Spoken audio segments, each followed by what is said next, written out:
आज आपण जी रेसिपी करणार आहोत त्यासाठी इथे मी अर्धा लिटर फुल फॅट दूध घेतलेलं आहे. इथे आपल्याला हे दूध आटवून घ्यायचं आहे. इथे दूध बघू शकता की तुम्ही छान असं दूध हे उकळलेलं आहे. आता हे दूध आपल्याला साधारणपणे अर्धा ते पाऊण कप होईल इतकं आटवून इथे घ्यायचं आहे. इथे मी हे दूध आटवून घेतलेलं आहे. आता इथे मी एक गाजर स्वच्छ धुवून घेतलेलं आहे.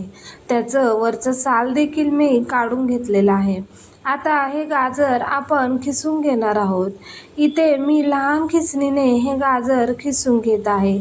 इथे आपल्याला गाजर लहान खिसणीनेच खिसायचं आहे. मोठ्या आकाराच्या खिसणीने शक्यतो गाजर खिसायचं नाही. साधारणपणे 1 कप इतकं हे गाजर खिसून झालेलं आहे. इथे मी हे गाजर किसून घेतलेलं आहे.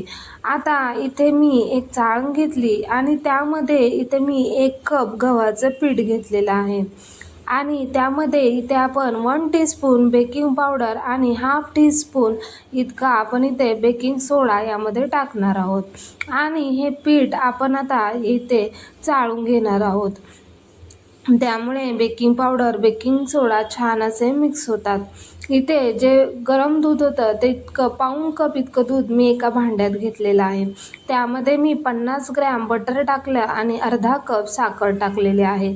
इथे तुम्ही बटरऐवजी तूप किंवा तेल याचा देखील वापर करू शकता. आता आपल्याला हे बटर साखर दुधामध्ये छान असं मिक्स करून घ्यायचं आहे. इथे दूध गरम असल्यामुळे अगदी आरामशीर हे मिक्स होतं. इथे तुम्ही दुधाऐवजी मिल्क पावडर जरी वापरली तरी देखील चालेल. इथे मी छान असं हे मिश्रण एकजीव करून घेतलेलं आहे. आता आपण जे गव्हाचं पीठ चाळून घेतलेलं आहे त्यामध्ये ह्यातील थोडंसं मिश्रण टाकून घ्यायचं आणि एकजीव करून घ्यायचं. आता यामध्ये मी सर्व दूध एकदम टाकणार नाही तर अगदी थोडं थोडं टाकून आपण ह्याचं मिश्रण तयार करून घेणार आहोत. इथे आपण जे किसून घेतलेलं गाजर होतं ते पण यामध्ये टाकून घेतलेलं आहे आणि आता यातील मिश्रण थोडं थोडं टाकून छान असं आपण इथे बॅटर तयार करणार आहोत. आज आपण गव्हाचं पीठ आणि गाजर यापासून केक तयार करणार आहोत. इथे तुम्ही बघू शकता की मी यातली थोडंसं मिश्रण आणखीन टाकलं आणि छान असं आपल्याला इथे मिश्रण तयार करायचं आहे. इथे हा केक बनवताना जास्त देखील पातळ असं बॅटर बनवायचं नाही, कारण गाजरामध्ये स्वतःचं पाणी देखील असतं. त्यामुळे थोडंसं घट्टच आपल्याला इथे मिश्रण तयार करायचं आहे. इथे मी कुकर 5 मिनटं प्रीहीट करण्यासाठी ठेवलेला आहे. झाकणाची रिंग आणि शिट्टी काढून घेतलेली आहे. त्यामध्ये एक रिंग ठेवलेली आहे. इथे तुम्ही बघू शकता आपलं छान असं बॅटर तयार झालेलं आहे. आता आपण यामध्ये 1 चमचा लिंबू रस टाकणार आहोत. त्यामुळे काय होतं, बेकिंग सोडा बेकिंग पावडर छान प्रकारे फर्मेंट होते. तुम्ही याऐवजी व्हिनेगर वापरलं तरी देखील चालेल. इथे तुम्ही जर वाटलं तर थोडंसं दूध देखील यामध्ये टाकू शकता. इथे मी एका कुकरच्या डब्याला थोडंसं तेल लावून घेतलं आणि वरून थोडंसं गव्हाचं पीठ भुरभुरून घेतलेलं आहे. यामध्ये हे सर्व मिश्रण मी इथे टाकून घेतलं. थोडंसं टॅप करून घ्यायचं आहे. वरून तुम्ही तुमच्या आवडीप्रमाणे कोणतेही ड्रायफ्रूट्स टाकू शकता किंवा नाही टाकले तरी देखील चालतील. हा डब्बा मी कुकरमध्ये ठेवून झाकण लावून घेतला आणि 55 मिनटं हा मी केक बेक करून घेतला आहे.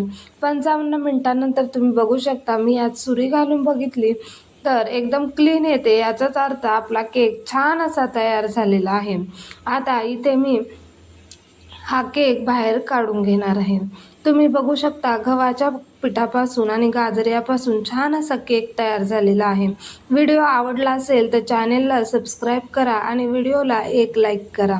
इथे आपला छान जाळीदार मऊ लुसलुशीत आणि पौष्टिक असा हा केक तयार झालेला आहे. इथे मी याचे काप करून घेणार आहे. तुम्ही हव्या त्या आकारामध्ये केक कट करू शकता. इथे मी चौकोनी आकारामध्ये केक कट करून घेतलेला आहे. अगदी घरात उपलब्ध असलेल्या साहित्यांमध्ये हा केक छान असा पौष्टिक तयार होतो. इथे तुम्ही बघू शकता की आपल्या केकला छान अशी जाळी आलेली आहे. अतिशय पौष्टिक असा आपला हा केक तयार झालेला आहे आणि चवीला देखील अप्रतिम लागतो. इथे हा केक बेक करण्यासाठी मला टोटल 55 मिनिटे लागलेली आहे. गव्हाच्या पिठापासून हा केक असल्यामुळे ह्याला थोडा वेळ जास्त लागतो.